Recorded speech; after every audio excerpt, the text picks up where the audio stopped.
Welcome to the House on Fire podcast.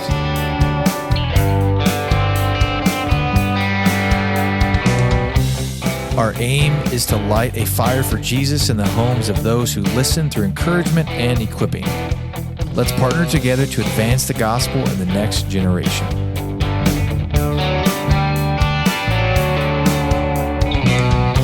I am your host, Lucas Jackson, and I am passionate about seeing more people on fire for Jesus.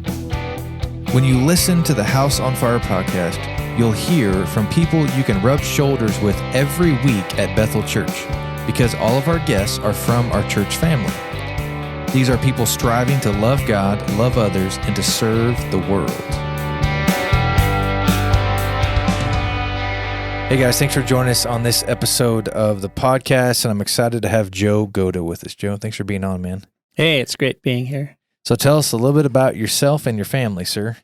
Well, I love talking about my family. I'm married to my wife, Mary, 38 and a half years. We have 9 children. The oldest is out in Buffalo, New York. She's a registered nurse, married, loving life out there. Next, I've got Emily and her husband live in Fargo. They got 2 little boys, and we get to see them maybe every week, which is fun. Then I have a son living in Rapid City. He's married. His name's Luke. He's married to Olivia, and they have a little boy, and they are expecting, hopefully, a healthy little baby here in May. That's awesome. So that's coming up. And I have a daughter, Gina. She has 3 children, and she and her husband live in West Fargo, and they attend Bethel. Then I have a son, Joey. Joey is a twin, Gina's twin. I believe he's 30 now, which is hard to believe. But Joe is living independently, and he's involved here at Bethel in the student ministry. Yeah. Then I've got a son, Jackson. He's 21. He's serving in Florida in the Air Force. He's a refueler. He's been in the Air Force for a little better than 2 years.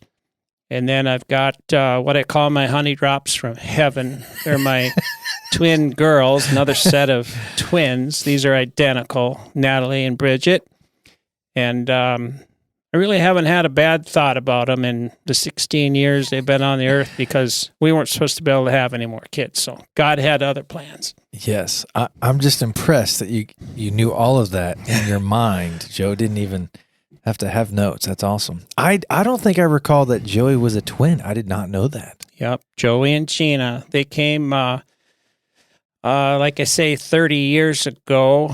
And Joe actually had a brain bleed when he was 6 weeks of age, and we had him in the intensive care for 10 days. And wow, we thought maybe he'd be spending a lot of his time in a wheelchair in his, future years, but God had another plan. I love Joe. He's fun to be around, and just proud of him. Yeah, I love it, man. I love it. And what do you do for work?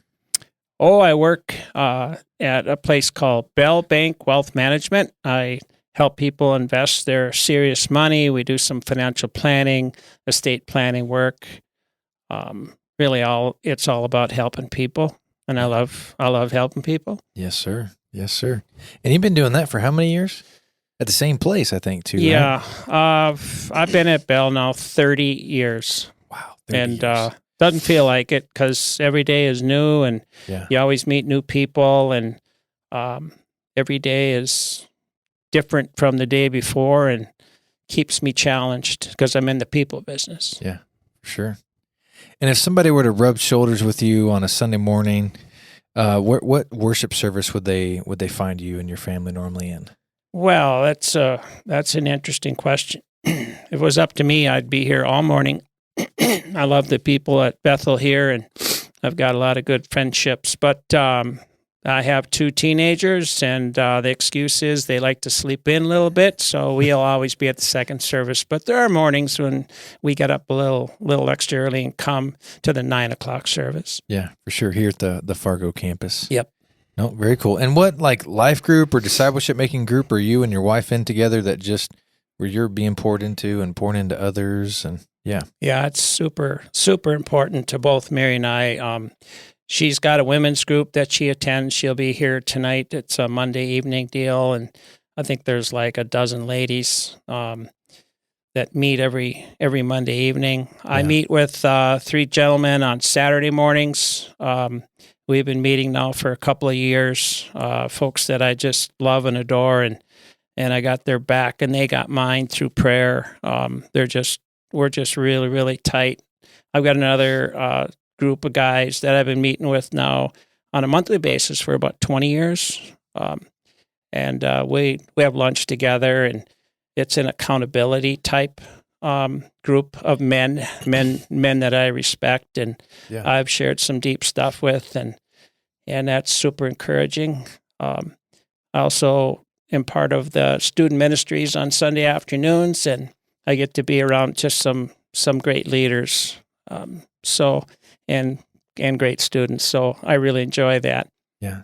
And other, just lean here a little bit with your accountability group, are there certain questions that you like guys ask each other on a consistent basis? And if so, what would be a couple of those questions?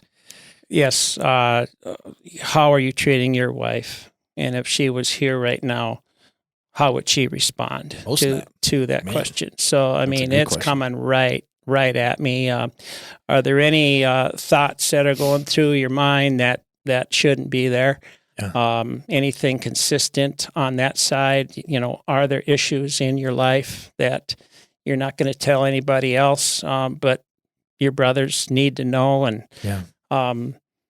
there's several questions. You know, how are things going with your family? Are you neglecting a certain relationship? You have 9 children. Is there anybody that you're not reaching out to? Yeah, that's awesome. Those are great questions, man. That's awesome. Well, when did you become a believer, Joe? Well, I don't have a specific day.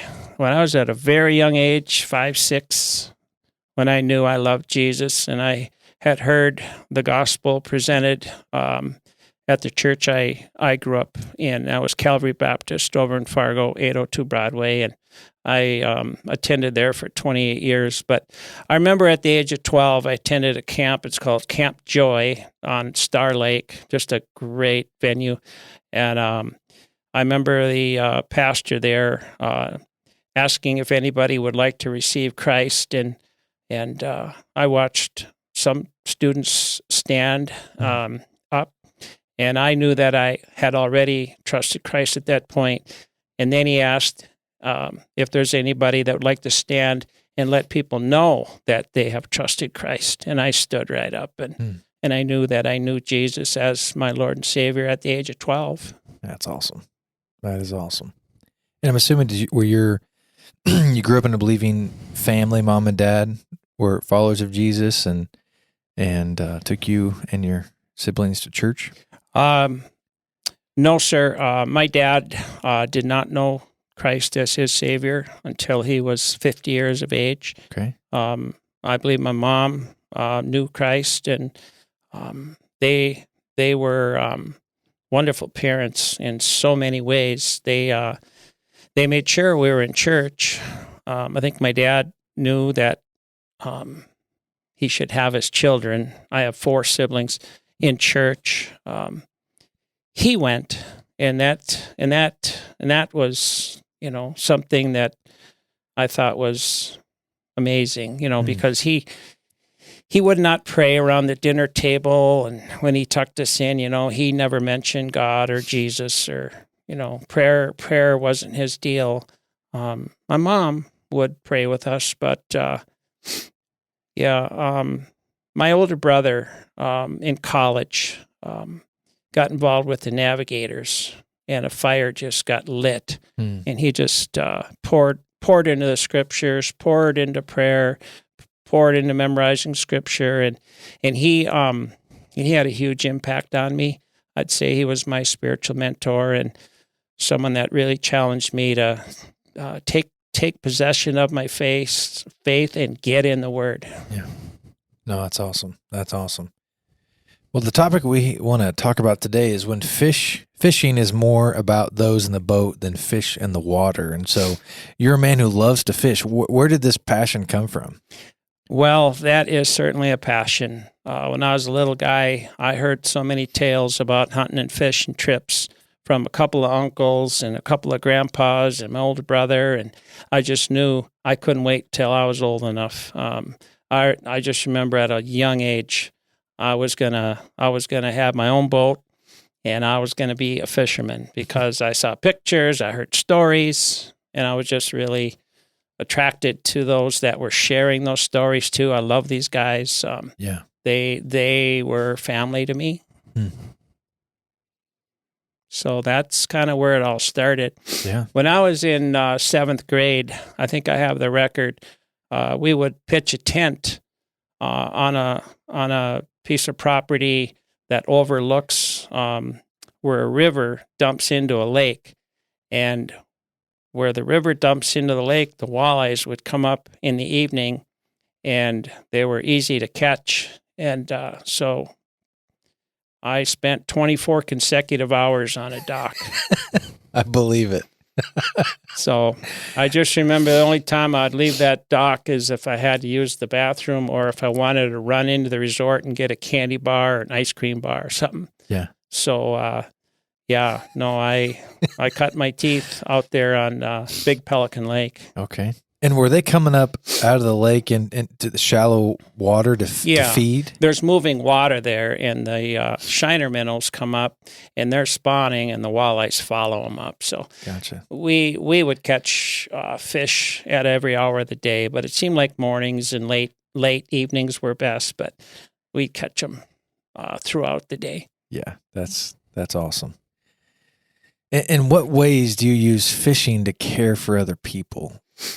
Well, I've been on about a 45, close to 50-year journey of taking people fishing.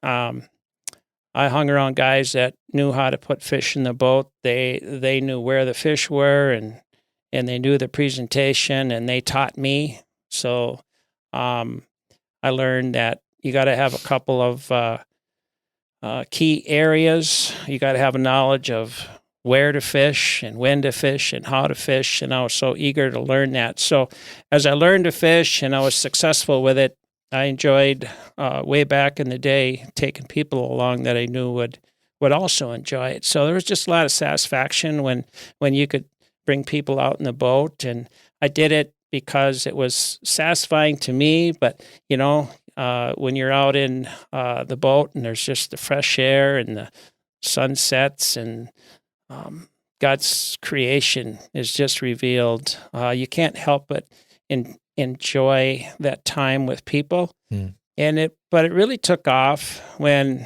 like I mentioned, probably in college when my faith really became real. I started looking at people a little bit differently, and I wanted to build relationships. And, I haven't met anybody that, doesn't want to have influence on somebody's life. And by asking people out on occasion to come out fishing with me, it doesn't take too long before, their mouth starts moving. They're talking, they're sharing, they're opening up their lives. And the more I was around that, the more I thought, wow, fishing is a pretty cool way to get to know people, build relationships, because relationships really last. They're going to last into eternity. Yeah. And over the years, yes, I love to fish, but I've also become deep down a fisherman. I've had some amazing conversations in the boat. Yeah.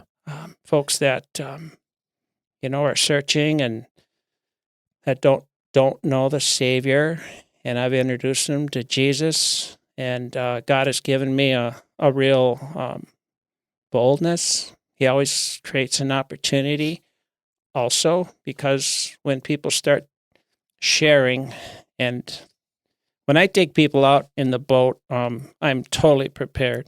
I've got snacks, which is huge. People like to munch. And I've got good quality bait, and I have the tackle, and it's all prepared. And I've already done my scouting. I've been fishing for over 50 years.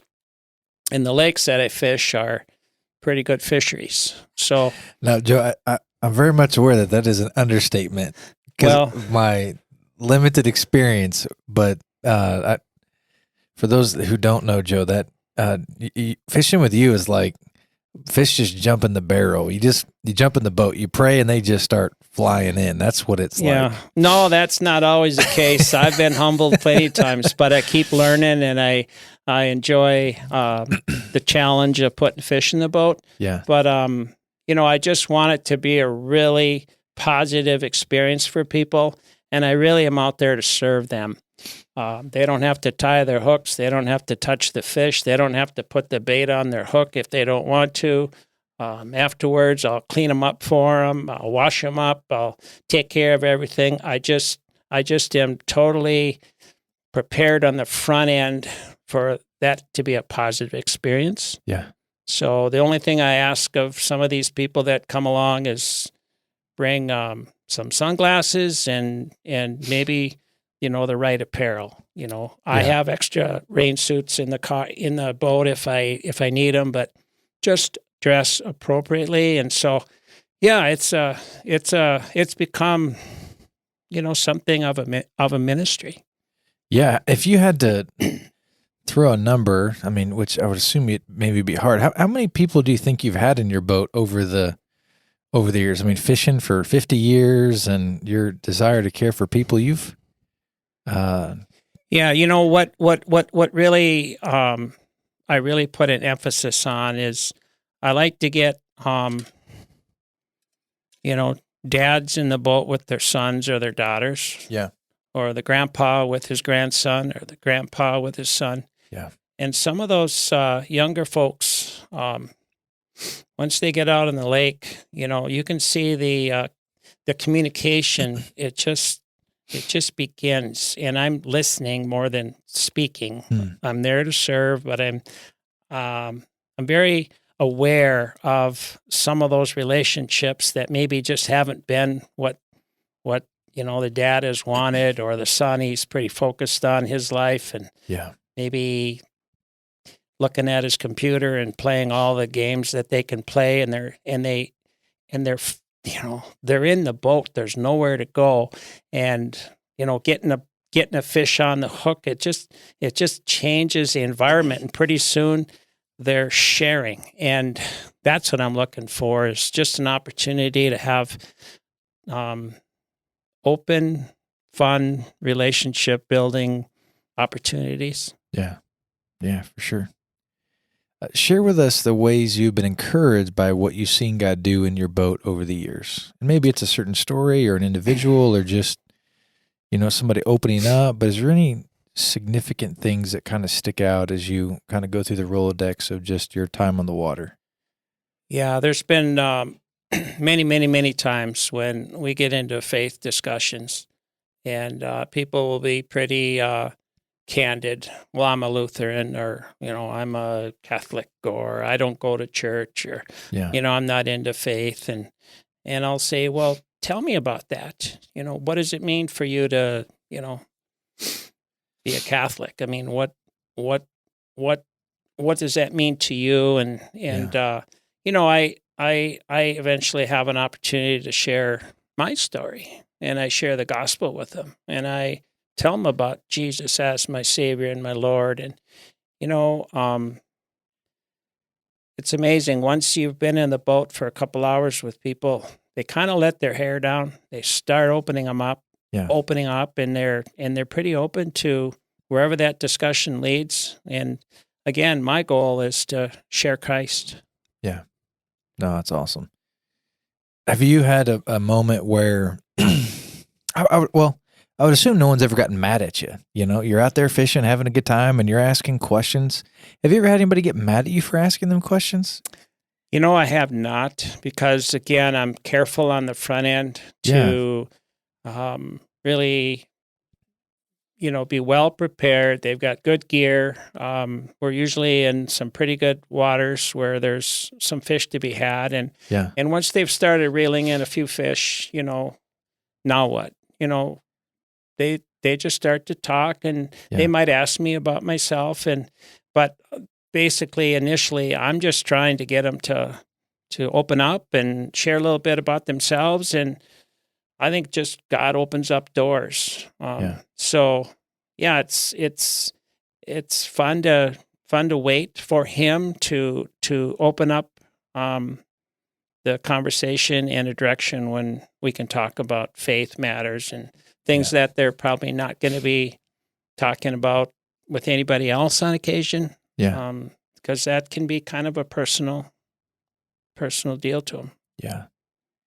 And how does it, like being in a boat with other people or other guys or whatever, and you alluded to this and said it, but just there is a component where they start opening up and why I mean, surely you thought like, well, why are they, you do this often, you got them in a boat, you're out, tackle's there, the bait, the water, it's God's creation. What is it about that helps either an individual or a father-son or father-daughter or whatever the scenario is? What is it about that context where they do just open up? I'm sure there's never been a moment you've had somebody out in your boat where they just didn't say nothing. That's for sure. It's amazing. We'll leave the marina, and there hasn't been much conversation. Good morning, and hey, I've got some coffee if you want a coffee to get started, or I've got a little something here for you. You want a bottle of water, or whatever. You get out and get things positioned, and you start fishing, and they'll make the small talk. Hey, it's a beautiful morning. Thanks, Joe. I've been looking forward to this. I haven't fished in. It's been years, a lot of people, and they might ask some questions like, hey, how'd you find this lake? It's a private lake. I got a couple of them that I love to take people to. It doesn't have a public launching area, but again, just once they start reeling, and after they've had a chance to connect on a couple of fish, we got them in the net. Things just start to change. They start to be real. They start to be authentic. I remember one fella. We left the marina at 7:15 a.m. and as we're leaving the boat launch, he looked down. He said, "Yeah, I need to be off at 11 o'clock, and people are real busy." And anyway, this guy runs a large company, and he has retail locations all over the U.S. I'm sure there's 40 of them, and he's the top gun, the top guy in the company. And I just remember I was amazed at things that he was sharing in the boat. We got into a faith conversation, but long and short, at about 4:30, I asked the gentleman if we could call it a day. So, yes, sir. I don't know what it is, to each person, it's a little bit different. For some, it maybe brings back memories of fishing with grandpa, or, their dad would take them back when they were in, grade school, or, because a lot of these guys, they just don't take the time anymore. Yeah. They don't know really how to fish, and no one's really showed them unless they were, sitting along the river, throwing a worm in on with a hook and a sinker, and the catfish are biting, or, I fish for a variety of different types of fish, depending upon what time of year it is and what the, experiences have been, and of the guys that I take fishing, guys, gals. So, I'm just looking for, the right mix, the right opportunity. Some people like to cast, some like to troll, some like to still fish, and I can adapt to whatever's best for them. Yeah. No, I love it. Well, and I think, I've known you a little over a year, Joe, and you do a great job having conversations with people. I mean, it's a spiritual gift, I think, that the Lord has given you to relate well with people, ask good questions. It's genuine. And that's not always easy to find in somebody. Well, it used to be about how many fish I can put in the boat. and how many fish we had on the stringer. And, now it's not about me. I find great joy and satisfaction in seeing somebody else find great joy and satisfaction. And, even in the winter, I do a little fishing, only it's with a spear. I've got about a 6-foot spear. There's a rope on it. And I cut a big hole in the ice, maybe 3 feet wide by 2 feet deep. And anyway, I have a dark house, and we're looking down into the water. It's just like an aquarium down there. And I put some decoys down there, and the northern pike will come finning in, sometimes really fast, or sometimes they just come floating in about 4 or 5 feet right below our feet. And that person with me gets to throw the spear every time. And the fun part is throwing the spear. But for me, it's about watching somebody else have that experience. And there's a first time for everything. And for a lot of people, I take out spearing especially. That's a first. Yeah. It's getting out of town. It's having some fellowship. You're visiting on the way down to the lake. You're visiting while you're out on the ice. You're visiting on the way home. You learn a lot about somebody's family, about some of the things that are difficult in their life. And again, when you know the Lord, you can offer up a ton of hope. Yeah. Yes, sir. Yes, sir. What things has God taught you as you've used fishing to reach others? Surely there's the reminders often that the Lord is just doing in you as you watch this person, big smile on their face as they spear fish or pull one in. And so what things has God taught you over the years? Well, quite a bit.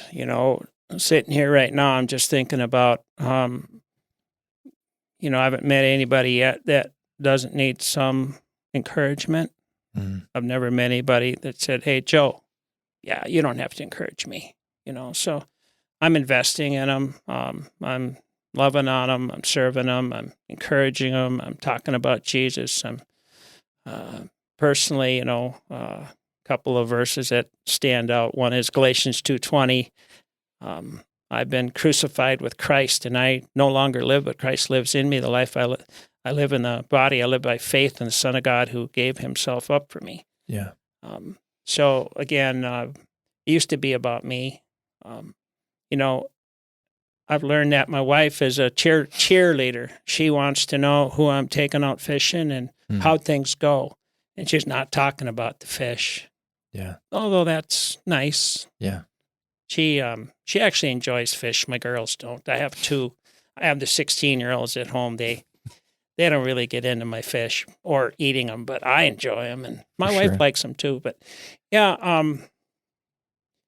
something as simple as just seeing someone smile, someone that is encouraged, someone that just said, "Man, that was so much fun," and they just appreciate it. Plus, the best part of it is I share truth and hope through Christ with them, and I've shared some really meaningful scriptures with people that, life verses, just some things that maybe my own story. I've had an opportunity to share a little bit of a testimony about my life. So, if you're asking people a bunch of questions about themselves, ultimately they might ask you a few questions. Yeah, no, for sure. How has this helped you be a better husband and a father? You're intentional, reaching out to people to take them with you. How was that translated when you're at home and pouring into all your kids and the grandkids you got and the grandkids to come, and just how has that helped you? Well, I enjoy being out on the water and, having a little downtime in life just kind of refreshes you, restores you, renews you. I love getting up in the morning when it's dark and hooking up the boat and picking a dad up, and he brings his son out with him, and I come home. I'm loving it because I got to experience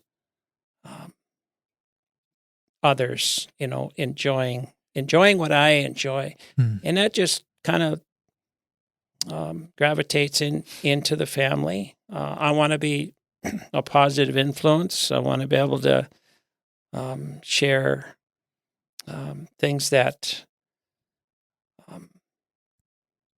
give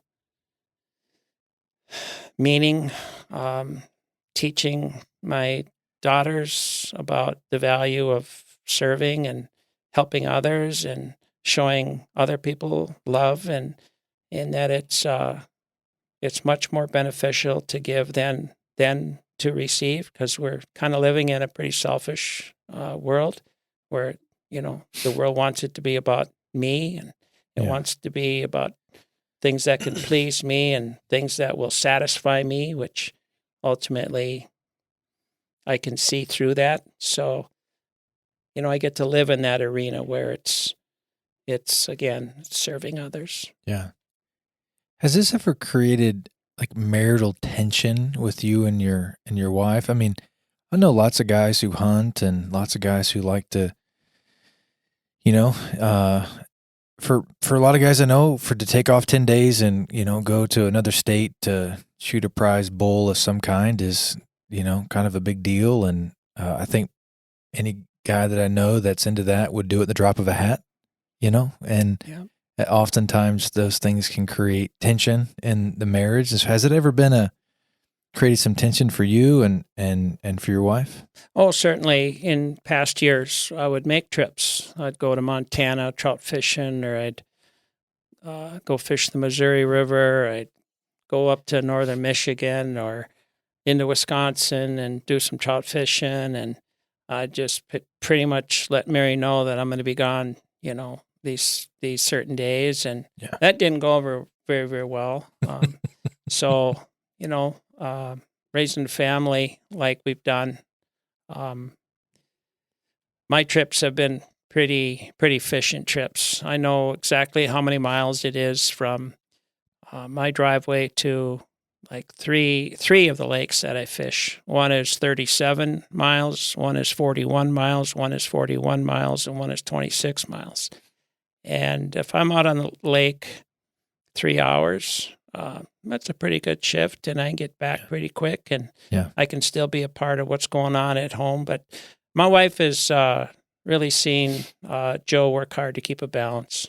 I've got a lot of other commitments in life rather than just what I want to do with my time. With 9 children and 6 of them living in the area, and now we have our 8th grandchild on the way. We put a pool in our backyard, and I don't put any fish in there, but it does attract my children, which brings in my grandchildren. So I look forward to the day when, I can bring some of these younger grandchildren out in the boat. I have had one-on-ones with my son-in-laws. I've had one-on-ones with a couple of my grandkids fishing, and those are powerful memories, because I remember the memories that I have fishing with both of my grandpas. It was huge. Yeah. Oh, that's awesome. Well, what fears or obstacles did you have about doing this and inviting other people out into the boat to fish with you? Were there any insecurities or fears or obstacles that you thought about? Obviously, those didn't keep you from doing it, but I'd be curious. There's only been one incident in 40 years, 50 years, whatever. And I had a guy, he's probably weighed about 330 pounds, and get this, he drove down from Grand Rapids, Minnesota to fish with me for an afternoon. Man. And I have this particular place that is, like I say, 26 miles from my driveway. And he probably drove, 4 hours to meet me at this particular lake. And you gave him the address to where you were going to fish? Something like, no, actually I met him at a gas station, and then he followed me. Okay. I always put blindfolds on him. And by the way, my favorite lakes are Wish You Knew and No Telly. Yes, sir. So there you go. I shouldn't have given that away. But anyway, I got him out there, and I knew I didn't have a dock that, I could pull the boat alongside and help him step into it. So he either has to climb up on the trailer, get into the boat, and then I can back the boat in. Yeah. Or in this case, I dumped the boat in, and then I went back to help him. Well, he was an older fella and a big fella. Yeah. And this was in the fall, and we couldn't get him in the boat. So I decided, okay, I'm big and strong. I'll just pick him up. Well, I picked him up, and then he fell right on top of me because I buckled. Oh, man. I couldn't handle his 330 pounds. Plus, he was dressed pretty well, so probably had another 10 pounds of clothes on him. But somehow we got him in the boat, and he told all his buddies from Grand Rapids about this walleye fishing outing, and I mean, it was amazing. We hit the bite well. We were trolling with frogs, and the fish were just pounding on them. It was late September, and anyway, people have come in from a range of different areas around the country to fish. I've been really blessed to find some good fisheries, and no, for sure. Well, how would you encourage other people to take a passion or a hobby and turn it into a way to tell others about Jesus? Because I mean, in the grand scheme of things, fishing's great. It's fun. Lots of things about it that are super enjoyable. But I mean, it's not like you invented a new thing to do. I mean, this has been around forever. And so, so how would you encourage people to take this passion and turn it into a way to tell people about Jesus? Well, I've often asked people, about their family, their occupation, and then I ask them, what do you like to do when you're not working? And, I like to read, or I like to walk, or I like to work out, or I like to golf, or I like to do this, or I like to do that. And it's the do that and the do this and go watch a football game, where they can include somebody else along. Yeah. Something that's in their wheelhouse. I mean, some people obviously love to hunt in our area. Some people just like to go out in the woods, and they own a piece of property, and they might have a little hunting shack out there, and they get a bonfire going, and they do a little yard work, and they get the wood pile stacked up for the fall. People love that kind of stuff, especially younger guys that just haven't been out in the woods before. The woods are quite an adventure. So I've done that too. I've taken some young guys out in the woods, and I don't own hunting property, but I have a friend that does, and he's given me the key to his hunting shack. Yeah. So just invest in people, and what every little kid spells love generally TIME, time, and so if you're going to take a chunk of your time and invite somebody else into your wheelhouse, people see that you care about them. Yeah. And in this generation, people are lonely. People are generally, COVID shut down a lot of things in our country, and you put masks on, and I think a lot of people, although they don't have the physical mask, they've kind of pulled in the reins, and the relationship side of people, I think, has really been hit. I think people don't have the same type of relationships that they had pre-COVID. Yeah. Yeah. No, I would agree. What is the most joyful aspect for you to take others out fishing? Joyful. Wow. And I'm sure there's many aspects of it that, but if you had to be like, man, here's one thing that just gets me every time. Boy. I think that's a great question. The trip home, I think they all of a sudden, it just hits them. I didn't know what to expect. I hadn't been out in the boat for months, years, whatever. I invited my grandson or my son along and didn't know how that would go. And Joe, they may not even share it in front of me, but they'll always call me back and, share that, wow, this was a real boost for the relationship that I have with Tommy, or, my buddy that, it's amazing how I can engage with them. I can tell they have a bond, but I find a way to get in there too and encourage them to keep that communication that we have out in the boat, keep it going at some level. Because I'll ask questions, open-ended questions, and I just see these people that are both living independent lives just draw closer to each other. Yeah.